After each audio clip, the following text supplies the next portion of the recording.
Hello again. So normally when I do a recipe video, we're dealing with a fairly simple step-by-step process, of do this and do that, for example, toast the oats, smash the raspberries, that type of thing. But this puff candy recipe proved to be a little bit trickier than that. I found it in a few old recipe books. It was only 3 ingredients.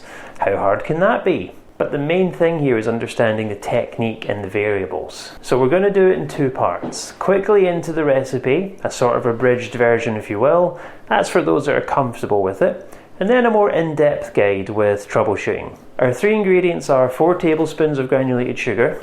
Do not use caster sugar. 2 tablespoons of golden syrup. I'll come back to this.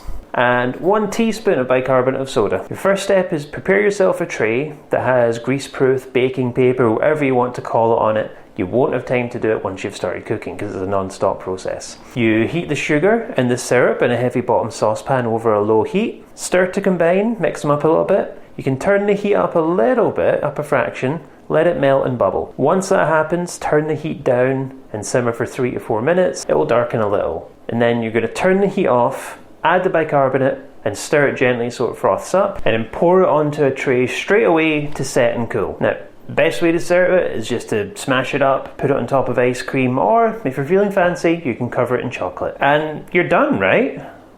Well, there's a bit more to it than that. The clips that you've been seeing were my 4th attempt at filming this.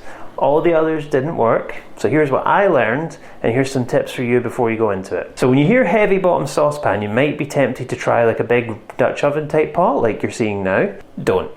It retains heat very well, but too well. And all the extra distance that the puffy stuff has to travel to get onto the tray, it travels over that heat and burns it. As you saw at the beginning, use a small pot. If it's not heavy bottomed, it just means it won't retain heat as well once you turn it off or when you're cooking, but then you just have to adjust the heat accordingly. And the second tip follows on perfectly.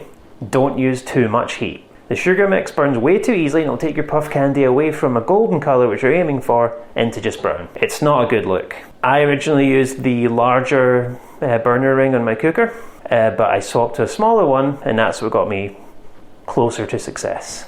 You may be tempted to use butter, a word I can't say, or non-stick spray instead of greaseproof paper. I don't recommend it. It keeps the bottom too wet and unable to dry. Tastes good though, but it's not going to set at all in the bottom. Next tip, don't over stir it.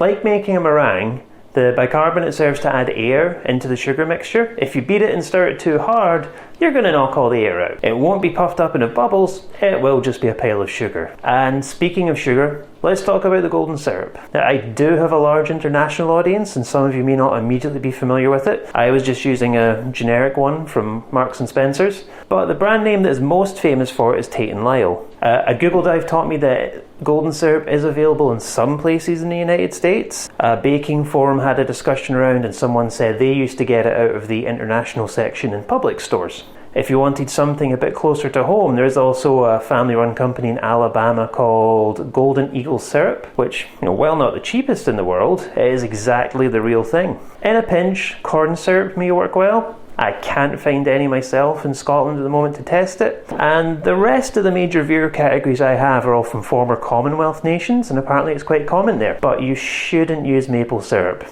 Sorry, Canadians.